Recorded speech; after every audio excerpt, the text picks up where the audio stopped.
असलामुअलैकुम crime update में लियाकत तुसीं वेख रहे हो मेरा यूट्यूब चैनल। तहरीक लब्बैक ते पाबंदी आयद कर दी गई है जनाब कि वो हुण इलैक्शन नहीं लड़ सकती और वो हुण जमात नहीं रही। और मार दे वजूद दे विच कदों आई मुकम्मल तफसील दे नाल डिस्कस करेंगे। साडे चैनल सबसक्राइब करो, बेल आइकन बटन प्रेस करो और वीडियो शेयर करो। जी दोस्तों, तहरीक लब्बैक पाकिस्तान ये 2015 ਦੇ ਵਿੱਚ ਵਜੂਦ ਦੇ ਵਿੱਚ ਆਈ ਸੀ ਜਨਾਬ। और इस ਦੇ ਜਿਹੜੇ ਬਾਨੀ ਹੈ ਸਨ ਉਹ ਅਲਾਮਾ ਖਾਦਮ ਹੁਸੈਨ ਰਿਜ਼ਵੀ ਸਾਹਿਬ ਮਰਹੂਮ ਉਹਨਾਂ ਨੇ ਕਾਇਮ ਕੀਤੀ ਸੀ। ਇਸ ਪਾਰਟੀ ਦਾ ਜਿਹੜਾ ਬੁਨਿਆਦੀ ਮਕਸਦ ਆ ਉਹ ਨਾਮੂਸ ਰਿਸਾਲਤ ਦੇ ਤਹਫੁਜ਼ ਲਈ ਆਵਾਜ਼ ਬੁਲੰਦ ਕਰਨਾ। और इस ते इन्हों ने काफ़ी अपना जद्दोजहद की और इस पार्टी दे विच कई बंदे जिहड़े ने वो शामिल हो गए सी। और ये 2018 दे विच इस पार्टी दे विच बहुत कारकुन जिहड़े ने वो आ गए सी।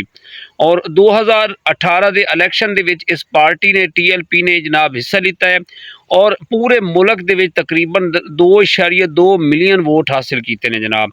और सूबाई दे विच इन्होंने दो जड़ियां ने वो नशिस्तां हासिल कीतियां ने और दोनों जड़ियां नशिस्तां उन्हां दा ताल्लुक जड़ा वो सिंध तो है सी।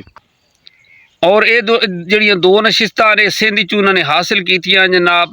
फिर अप्रैल 2021 दे विच हुकूमत पाकिस्तान ने TLP ते इंसदाद दहशतगर्दी दी एक एक्ट जड़ी है ATA 1997 के तहत पाबंदी आयद कर दी।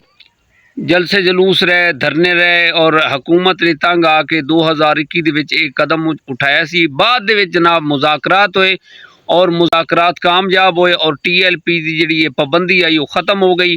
उस तो बाद अलामा खादम हुसैन रिजवी साहब की वफात हुई। उन्होंने तो बाद जनाब इस जिहड़े इन्हों लीड किया अलामा साद रिजवी साहब ने। और 2025 दे विच फिर जनाब एक दफ़ा ये जी पार्टी है तहरीक लब्बैक इन्होंने एक बड़ा जलूस जिहड़ा है वो इस्लामाबाद की तरफ कढ़िया और जिस दी वजह तो काफ़ी जिहड़ा नुकसान होया। वफाकी हुकूमत ने जनाब इसनूं फहरिस्त ममनूआ तंजीम करार दे दिता और नोटिस जारी कर दिता है जनाब कि TLP एंटी टेररिज्म कानून की शिक नंबर 11B1 के तहत जनाब इनू ममनू करार दिता गया। और इस पार्टी ने जनाब ख़त्म करार दे पिछले दिनों के विच इस पार्टी ने जनाब एक बड़ा वड्डा लॉन्ग मार्च अक्सर के नाम से जनाब इस्लामाबाद अमेरिकन अंबैसी के सामने एहतजाज करना सी जनाब। और वो अक्सर मार्च मुरीद के इन्होंने पड़ाव किया। उत्थे एक बड़ा वड्डा इंसीडेंट होया सी और उस दे विच पुलिस ने ऑपरेशन किया और रोड क्लीयर कराया सी। और इस मुरीद के दे विच अक्सा मार्च नूं खत्म किया गया जनाब। और इस दे विच साद रिजवी और इसके जिहड़े भाई सी वो अजे तक फरार हैं। अक्सा मार्च का जिहड़ा मकसद है सी वो अमेरिकन अंबैसी के सामने जाके एहतजाज रिकॉर्ड कराना कि जिहड़ा फलस्तीन दे विच जो इसराइली कर रहे हैं उस जंग नूं खत्म करन और फलस्तीन दे विच अमन आवे।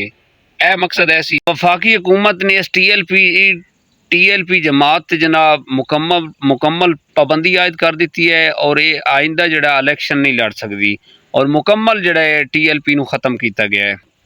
देखो अगे जाके TLP वाले एप्लीकेशन देंदे ने अपनी जमात नूं दोबारा बरकरार रखते ने या ये ख़त्म शुद्ध हो जाएगी।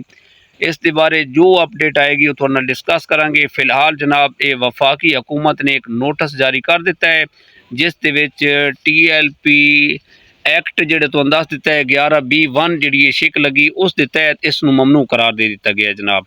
इसे पैगाम दे नाल सानू इजाज़त दो। अपना ढेर सारा ख्याल रखा है। खुदा हाफिज़।